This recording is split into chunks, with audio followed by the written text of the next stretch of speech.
নমস্কার, আমি সুকৃতি দান। আশা করি আমরা সবাই ভালো আছেন। আপনারা সবাই দেখছেন অ্যাস্ট্রো সলিউশন। আজকে আমি আলোচনা করব যে শুক্রদেব কন্যা রাশির ঘরে প্রবেশ করে নিচস্থ হওয়ার জন্য কোন সমস্ত রাশি বা লগ্নের মানুষকে মেনলি সাবধানতা অবলম্বন করতে হবে এবং কোন দিক থেকে মেনলি সমস্যাগুলো আসতে পারে তা নিয়ে দীর্ঘ আলোচনা করে নেব। মূল আলোচনা আসার আগে আপনাদের জানিয়ে রাখি অ্যাস্ট্রো সংক্রান্ত নিত্য নতুন টিপস পেতে আমার এই অ্যাস্ট্রো সলিউশন চ্যানেলকে সাবস্ক্রাইব করুন, পাশে থাকা বেল আইকনে ক্লিক করুন। চলে আসি মূল আলোচনায়।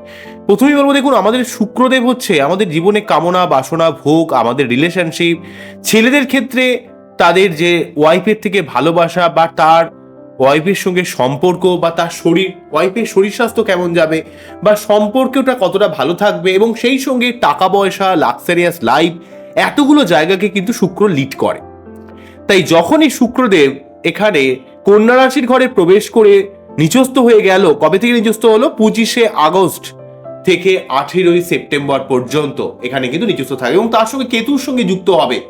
তো এক তো নিচস্থ প্রভাব, তার সঙ্গে কেতুর সঙ্গে থাকার জন্য শুক্র কেতু যোগ কিন্তু খুব একটা পজিটিভ যোগ নয়, প্রচন্ড নেগেটিভ একটা যোগ। একটা অস্থিরতা, কোনো কিছুর মধ্যে একটা, সবকিছুর মধ্যে একটা কুসংস্কার আচ্ছন্ন ব্যাপার বা একটা নোংরা মেন্টালিটি, এগুলো কিন্তু তৈরি করে। যাদের বিশেষ করে শুক্র কেতু যোগ রয়েছে তাদের ক্ষেত্রে কিন্তু এই যোগটা আরো বেশিভাবে তৈরি হবে। তাদের ক্ষেত্রে নেগেটিভ প্রভাব বা তাদের মধ্যে গোপন ভুলভাল সম্পর্কের মধ্যে ক্রিয়েট করে যাওয়ার একটা ব্যাপারও কিন্তু ক্রিয়েট করতে পারে এবং অর্থ সম্পর্কিত ব্যাপারে আরো সমস্যা কিন্তু মানুষের জীবনে জেনারেলভাবে ক্রিয়েট করতে পারে। যাদের বাচ্চাটে কামুক যোগ রয়েছে বা যাদের বাচ্চাটে শুক্র অত্যন্ত ডিস্টার্ব রয়েছে তাদের ক্ষেত্রে এই সমস্যা আরো বেশি জটিল হবে। অ্যাকচুয়ালি শুক্র যদি সমস্যা থাকে তাহলে এই সময়ে কিন্তু আরো বেশি আপনি সমস্যা ফিল করবেন।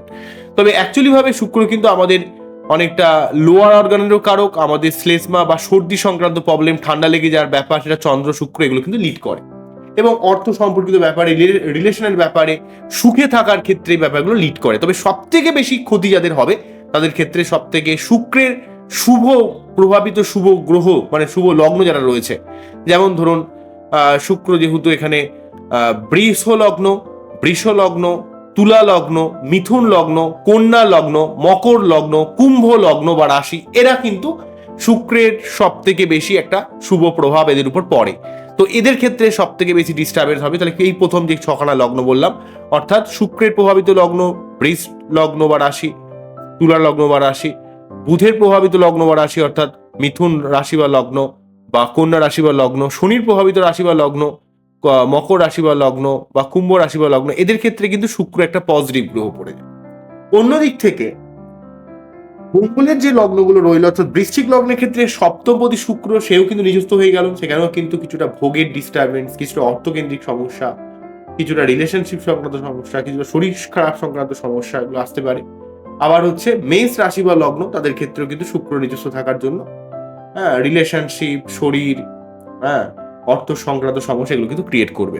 তাহলে এই যে 6টা প্লাস এই দুটো, মানে প্রথম 6টা লগ্নের উপর নেগেটিভ প্রভাব বেশি থাকবে, তারপরে যে দুটো লগ্ন বললাম অর্থাৎ মেষ লগ্ন বা বৃশ্চিক লগ্ন বা রাশির ক্ষেত্রে কিছুটা প্রভাব, নেগেটিভ প্রভাব কিন্তু থাকবে। অন্যদিক থেকে বলতে গেলে, অন্যদিক থেকে আরেকটা কথা কিন্তু বলতে হবে, সেটা হলো সেটা কি, সেটা হচ্ছে ধনু রাশি বা লগ্নের ক্ষেত্রে শুক্র কিন্তু একাদশপতি এবং ষষ্ঠপতি। সিংহ রাশি বা লগ্নের ক্ষেত্রে সিংহ রাশি বা লগ্নের ক্ষেত্রে বলছি, শুক্র কিন্তু সিংহ রাশি বা লগ্নের ক্ষেত্রে কিন্তু দশমপতি, সেক্ষেত্রে কর্ম সংক্রান্ত ব্যাপারে কিছু সমস্যা ক্রিয়েট করতে পারে।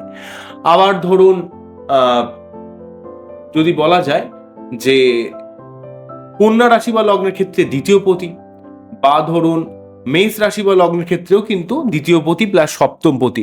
সুতরাং এই সমস্ত রাশি বা লগ্নের ক্ষেত্রে কিছুটা সমস্যা কিন্তু ক্রিয়েট করবে। ধনু রাশি বা লগ্ন বা সিংহ রাশি বা লগ্নের ক্ষেত্রেও কিন্তু কিছুটা সমস্যা কিন্তু ক্রিয়েট করবে। তবে সব থেকে বেশি সমস্যা পাবে প্রথম যে 6খানা রাশি বা লগ্ন, তারপরে সমস্যা পাবে যে বৃশ্চিক বা মেষ, তারপর পাবে হচ্ছে সিংহ বা ধনু।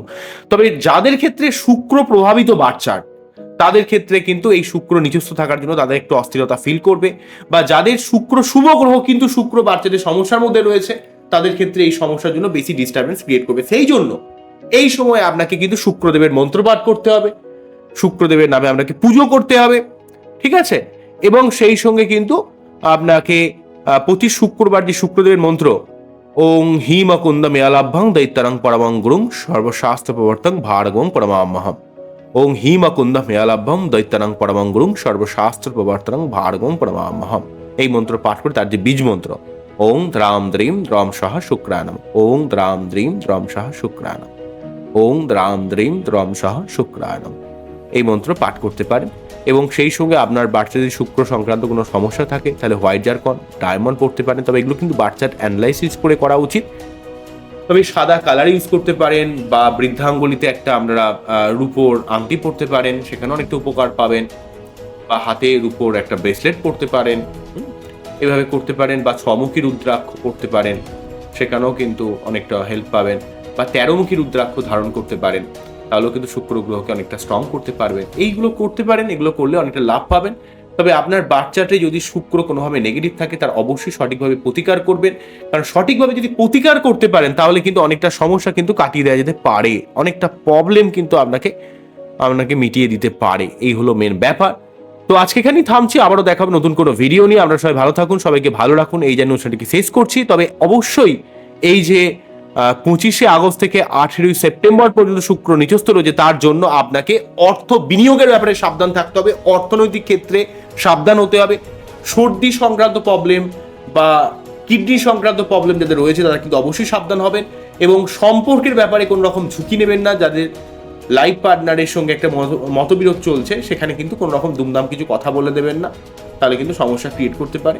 কারণ শুক্র ভোগের, রিলেশনশিপের, অর্থের, আমাদের জীবনের সার্বিক একটা উন্নতি, আমাদের জীবনে ভালো থাকার ক্ষেত্রে অনেকটা উন্নত ভূমিকা পালন করে। তো এই জায়গাগুলোতে কিছুটা ডিস্টারবেন্স কিন্তু শুক্রদেব তৈরি করছে।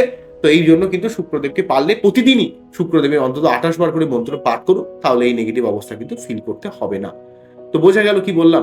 আজকে এখানেই থামছি, আবারও দেখাবো নতুন কোনো ভিডিও নিয়ে। আপনারা সবাই ভালো থাকুন, সবাইকে ভালো রাখুন, এই জন্য শেষ করছি। নমস্কার।